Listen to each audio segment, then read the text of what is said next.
What's up, Guardians? Profane here. Thanks for checking out the video. Today we're going to be taking an early look into the new Revenant artifact, the Slayer Baron Apothecary Satchel, and we'll be previewing what each of the new artifact mods will do for you and how they'll be changing your current builds. This new artifact is set up a little different than what we've seen in the past. You can still only have 12 mods equipped at once, but in previous seasons and episodes, we've seen much more value out of the 4th and 5th column mods than we've seen out of the 2nd and 3rd columns. But this time around, you'll find much more balance between all of the mods out of each column, and much more synergy.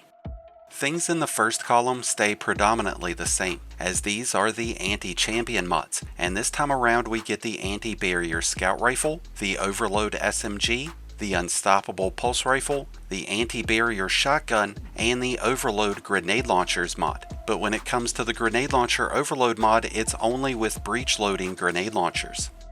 I'm really happy about the return of anti-barrier scout rifle, as this will bring the Polaris Lance back out of the vault when it comes to activities that include barrier and unstoppable champions.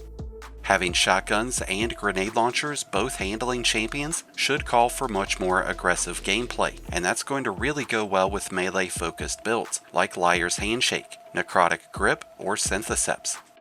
In the second column, we have one with the Frost, so whenever Frost armor is active, stasis weapons will gain a stacking bonus in reload speed, but stasis swords will gain increased guard resistance instead. We have Killing Breeze, so landing rapid final blows from any weapon will grant increased mobility for a short duration, which will be a great mod to use in Crucible.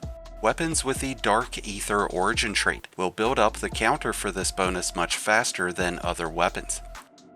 With the Enhanced Ether Generator mod, those Dark Ether weapons will have a chance to generate extra Dark Ether charges, which seem to be a new explosive munition that will be exclusive to these new episode weapons. We have Fell the Revenant, which grants a bonus in weapon damage whenever used against Scorn enemies, and by wearing the new seasonal armor, that damage bonus will be increased. This will most likely start as a 10% bonus in damage, stacking up to 15% whenever wearing a full set of armor.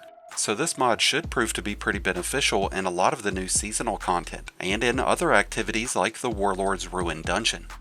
We've got Rapid Impact, which is going to benefit grenade launchers, giving them an increase in reload speed after damaging enemies, and this will be a stacking bonus based on how many instances of damage that you've dealt.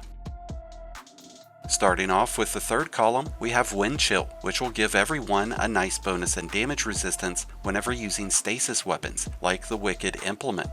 Precision hits with a stasis weapon grant frost armor with a maximum of 8 stacks, unless you're using Whisper of Rhyme on a standard stasis build. Each stack of frost armor grants 4.5% bonus damage resistance, so at 8 stacks, you would have a 36% bonus in damage resistance just by landing consecutive precision hits. Weapons with the Dark Ether origin trait will build this frost armor up faster, granting 2 stacks at a time instead of 1. A secondary benefit to this mod is that whenever using Dark Ether weapons, damaging slowed targets has a chance of creating stasis shards. Next up, we have the Crystalline Converter, so as we collect stasis shards, we'll build up stacks of an increase to our stasis melee damage. Whenever we perform a powered stasis melee, all stacks will be consumed to provide a substantial increase in damage, and for each consumed stack, a stasis shard will be created. This also has a secondary bonus that will be triggered whenever using your class ability. After casting your dodge, rift, or barricade, your next stasis weapon final blow will create a stasis shard. Creating all of these stasis shards will be extremely beneficial on both prismatic and stasis builds to generate bonus melee energy. Up next, we have Total Carnage, which is going to grant a bonus in damage resistance after performing a finisher on any high-ranking enemy, and whenever wearing a Shadestalker armor piece, you'll have an increase to that damage resistance, and you'll get bonus health restoration. We don't know how much of a resistance bonus this will be, but since it's not a stacking bonus, I'd wager that it's going to fall between 20 and 40%. Up next, we have Power from Pain, which will grant Devour whenever we defeat weakened enemies. When Devour is active, every final blow grants bonus health and bonus grenade energy, so this should really help towards ability uptime and survival. The secondary benefit of this mod is that whenever we defeat weakened enemies, we will generate void breaches, which will grant bonus class ability energy, but there is a cooldown between those breaches. Next up, we have Trace Evidence, which will be very synergetic to builds that utilize a lot of jolt. Landing consecutive precision hits against jolted enemies will cause ionic traces to be created. There is a 7-second cooldown on the generation of an ionic trace, but each ionic trace will grant bonus grenade, melee, and class ability energy, so this will be extremely beneficial towards ability uptime. The secondary benefit that this mod offers is that when you collect an ionic trace, you'll also gain an armor charge, which could help you fuel weapon surge or kickstart mods. And with that, we move on to our fourth column, where we have Armor of Aramis. Whenever we have Frost Armor active and we become critically wounded, we will trigger a burst of slowing effects that will slow down any nearby enemy. The only problem with this is that it only provides that benefit whenever Frost Armor is active, and since it does deteriorate, the window of opportunity to use this mod becomes much more limited, unless you are, of course, able to continuously keep Frost Armor active. Up next, we have Hail the Storm, which we just saw a few seasons ago. Whenever destroying stasis crystals, tiny shards of ice will be released that will damage and slow nearby enemies, and the shattering effects from enemies and crystals will deal increased damage. This will have a huge impact when using any stasis weapon that comes with Chill Clip or Headstone, and it's going to work out really nicely with Titans using Diamond Lance or Consecration. Next up, we have Debilitating Wave, which triggers a detonation that matches your super's energy type whenever you perform a finisher. Whenever using an Arc, Void, or Stasis super, these explosions will either weaken, blind, or slow enemies, but only when performing a finisher, something hunters with Gerfalcon Hauberk could really take advantage of. There's also Concussive Reload, which will cause a lesser weakening effect to be applied whenever damaging high-value targets with any grenade launcher, or by breaking combatant shield with a grenade launcher.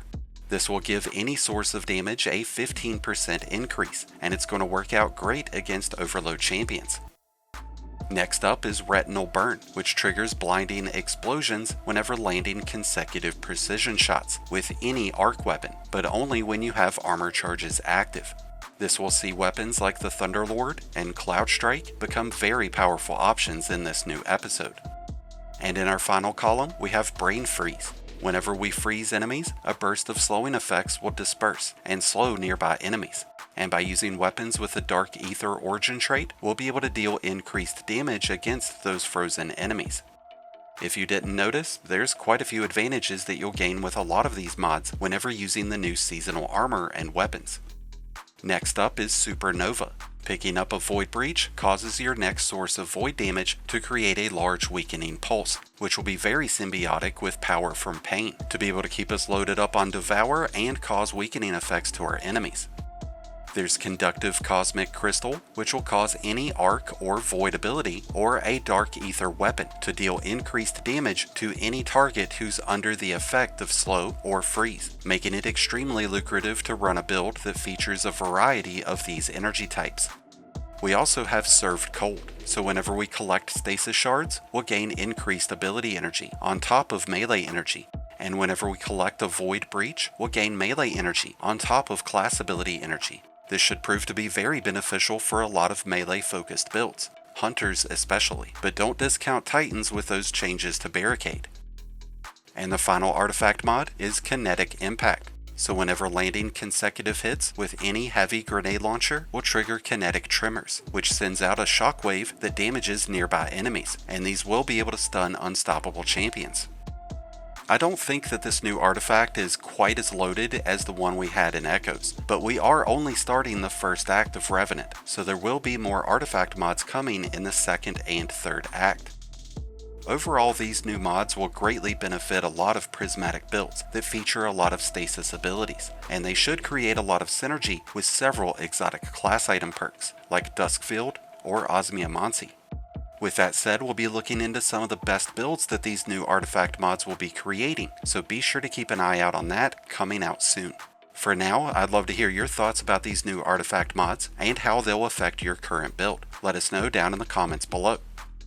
Thank you as always for checking out the video. If you enjoyed and found it helpful, then be sure to hit that like button below. along with the subscribe button if you're new. Both are greatly appreciated, and both really do help support the channel.